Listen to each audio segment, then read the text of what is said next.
तो पिछले वीडियो में हमने मॉडल के अंतर्गत कैन और मे का प्रयोग किया, कोड और माइट का किया, शुड और मस्ट का किया। आज के वीडियो में हम हैज टू और हैव टू का प्रयोग समझेंगे। हैज टू या हैव टू, ठीक है, इनका प्रयोग समझेंगे। तो देखो, हैज टू और हैव टू का प्रयोग उन परिस्थितियों में किया जाता है जहां किसी काम को करने की बाध्यता दर्शाई जाए, मजबूरी दर्शाई जाए, या ऐसा प्रतीत हो कि कोई काम हमें करना ही पड़ता है। ठीक है, तो इन सेंटेंसों के जो हिंदी सेंटेंस होंगे तो इनके लास्ट में क्या होगा, कोई काम हमें करना पड़ता है। ठीक है, पढ़ती है, पढ़ते हैं, इस तरीके से शब्द आएंगे। ठीक है, जैसे उसे रोज गृह कार्य करना पड़ता है या मुझे कमरा साफ करना पड़ता है, कुछ भी मतलब मजबूरी या बाध्यता को दर्शाने वाली परिस्थितियां होती हैं हैज टू और हैव टू में। तो हैज टू या हैव टू का प्रयोग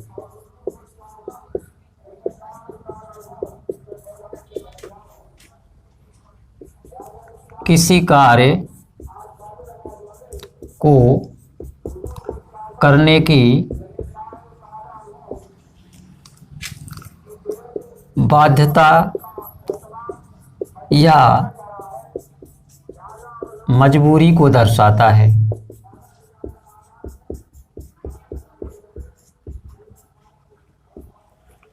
ठीक है, तो जहां किसी कार्य को करने में कोई बाध्यता हो या कोई मजबूरी हो तो वहां हम प्रयोग करते हैं हैज टू या हैव टू का। अब एक चीज और है, यहाँ पर अभी इसके पहले जो हमने मॉडल किए हैं उसमें सब्जेक्ट के सिंगुलर या प्लूरल होने से कोई फर्क नहीं पड़ता था। ठीक है, जैसे कैन का प्रयोग प्लूरल के साथ भी हो सकता था और सिंगुलर के साथ भी हो सकता था, मतलब वो सब्जेक्ट पर डिपेंड नहीं रहते। मॉडल कोई भी सब्जेक्ट के ऊपर डिपेंड नहीं होते, लेकिन हैज टू और हैव टू ऐसे हैं कि ये सब्जेक्ट के ऊपर भी निर्भर करते हैं। ठीक है, यदि सब्जेक्ट सिंगुलर है तो हमें हैज टू का प्रयोग करना है, और यदि सब्जेक्ट प्लूरल है तो हमें हैव टू का प्रयोग करना है। अब इसके कुछ हम एग्जाम्पल लेते हैं। लगभग जितने सेंटेंस होते हैं इनके सबके लास्ट में कुछ हिंदी सेंटेंस के लास्ट में कुछ इसी तरीके से शब्द आएंगे कि उसे कोई काम करना पड़ता है। ठीक है, इस तरीके से आएगा, जैसे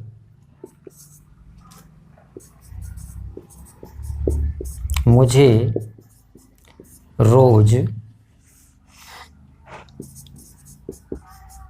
खाना बनाना पड़ता है। ठीक है, ये रीड वाला पढ़ना नहीं है। ठीक है, देखो, तो अब ये सेंटेंस है मुझे रोज खाना बनाना पड़ता है, तो खाना बनाना पड़ता है, इससे क्या व्यक्त हो रहा है, एक प्रकार की मजबूरी या बाध्यता। इस सेंटेंस से यही प्रतीत होता है, जैसे मुझे रोज खाना बनाना पड़ता है तो ये कोई मजबूरी है या बाध्यता है।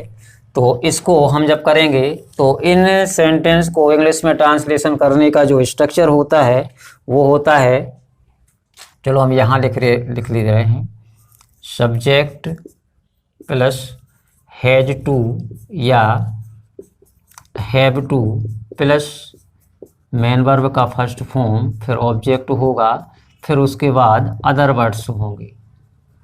ठीक है, तो और यहाँ हम लिख चुके हैं कि हैज टू का प्रयोग हमें कहाँ करना है, जब सब्जेक्ट सिंगुलर हो, और हैव टू का प्रयोग हमें कहाँ करना है, जब सब्जेक्ट प्लूरल हो, और आई के साथ भी हम किसका प्रयोग करेंगे, हैव टू का। तो देखो, यहाँ हमने इसके पहले भी बताया था कि मॉडल के अंतर्गत जो सेंटेंस होते हैं तो हिंदी में जो यहाँ सब्जेक्ट दिया रहता है वो लगने लगता है जैसे ऑब्जेक्ट है, क्योंकि हमें पता है कि मुझे के लिए हम क्या लिखेंगे, अंग्रेजी में मी लिखेंगे, लेकिन चूंकि ये सब्जेक्ट के रूप में है इसलिए मी नहीं लिखेंगे, क्या लिखेंगे, मुझे के लिए आई, और आई के साथ मॉडल कौन सा यूज होगा, have to.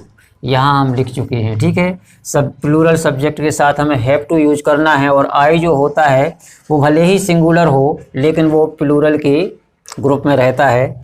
I have to, अब हमें क्या लिखना है, मेन वर्ब लिखना है। मेन वर्ब कौन सी है, खाना बनाना। तो खाना बनाना के लिए क्या करेंगे, कुक, और क्या है, खाना। I have to cook food daily, मुझे रोज खाना बनाना पड़ता है। उसे रोज कमरा साफ करना पड़ता है। तो अब देखो ये दूसरा सेंटेंस है, तो इसमें भी उसी तरीके की चीज़ आई है, करना पड़ता है। ये भी एक प्रकार से मजबूरी या बाध्यता को शो करता है। तो उसे के लिए हम ही या सी में से कुछ भी कर सकते हैं, ही या सी, क्योंकि यहाँ ये पता नहीं चल रहा है सेंटेंस में कि यहाँ जो सब्जेक्ट है वो लड़की है या लड़का, इसलिए हम ही या सी में से कुछ भी करेंगे। अब ये दोनों ही क्या हैं, सिंगुलर हैं, तो इनके साथ मॉडल कौन सा आएगा, हैज टू। अब हमें मेन वर्ब रखना है। मेन वर्ब क्या है इसकी, साफ करना। तो क्लीन द रूम डेली।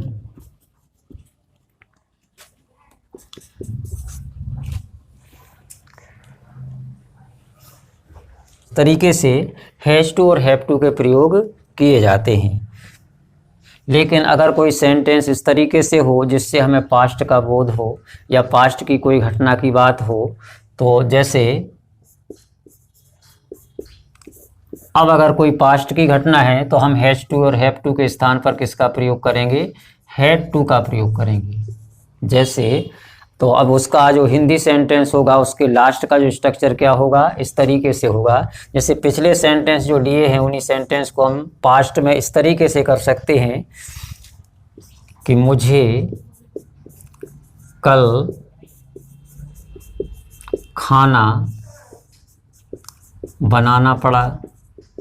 देखो ये देखो इस सेंटेंस को देखो, पिछले सेंटेंस में क्या था, मुझे रोज़ खाना बनाना पड़ता है, तो वो प्रेजेंट की घटना थी, और मुझे कल खाना बनाना पड़ा, तो ये क्या हो गया, पास्ट का हो गया सेंटेंस। तो इसमें किसका प्रयोग करेंगे, हैड टू का। क्योंकि एक ही मॉडल है यहाँ हैड टू, इसलिए सब्जेक्ट या सिंगुलर हो या प्लूरल हो, सबके साथ किसका यूज करेंगे हम, हैड टू का।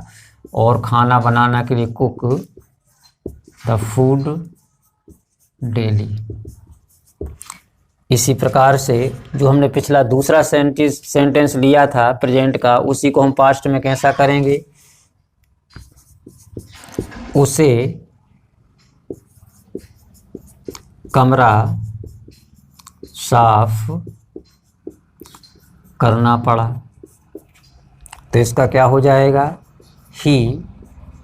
अब हैड के स्थान पर हम क्या करेंगे, हैड टू, और मेन वर्ब क्या है, साफ करना, क्लीन द रूम।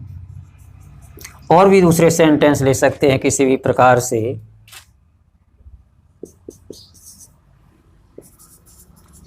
उसे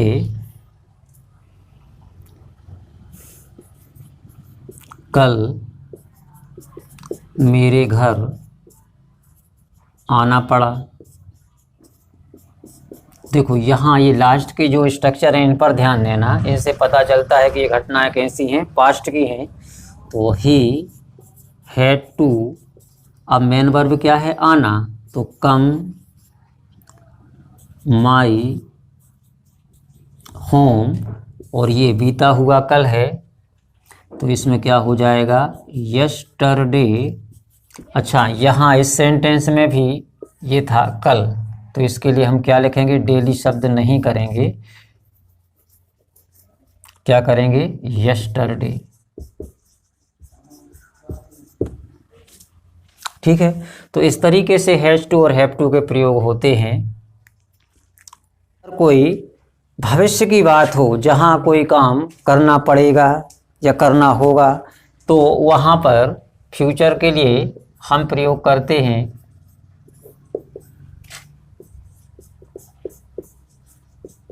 विल हैव टू या शैल हैव टू का। देखो तो अब फ्यूचर का सेंटेंस कैसा होगा, जिसमें मजबूरी या बाध्यता व्यक्त हो, तो ऐसा हो जाएगा कि उसे, जैसे कल स्कूल जाना होगा, या हम ऐसा भी कह सकते हैं कि उसे कल स्कूल जाना पड़ेगा। तो क्या हो जाएगा इसका, he will have to go to school. अब ये चूंकि आने वाला कल है तो इसके लिए क्या करेंगे, टुमारो।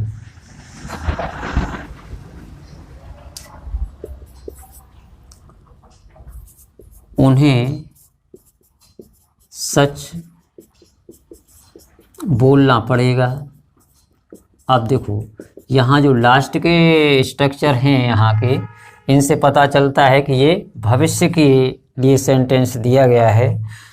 पड़ेगा, ठीक है ना, वर्तमान है ना पास्ट है, तो उन्हें के लिए सब्जेक्ट क्या होगा, they will have to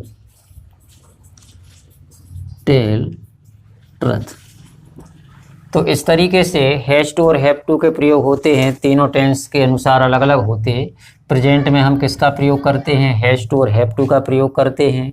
past में हम केवल हैड टू का प्रयोग करते हैं। और यदि कोई फ्यूचर की बात है तो उसमें विल हैव टू या शैल हैव टू का प्रयोग किया जाता है। अब टेंस में आपने पढ़ा होगा कि विल का प्रयोग कब करते हैं और शैल का प्रयोग कब करते हैं, तो उसी हिसाब से यहाँ विल हैव टू और शैल हैव टू का प्रयोग किया जाता है।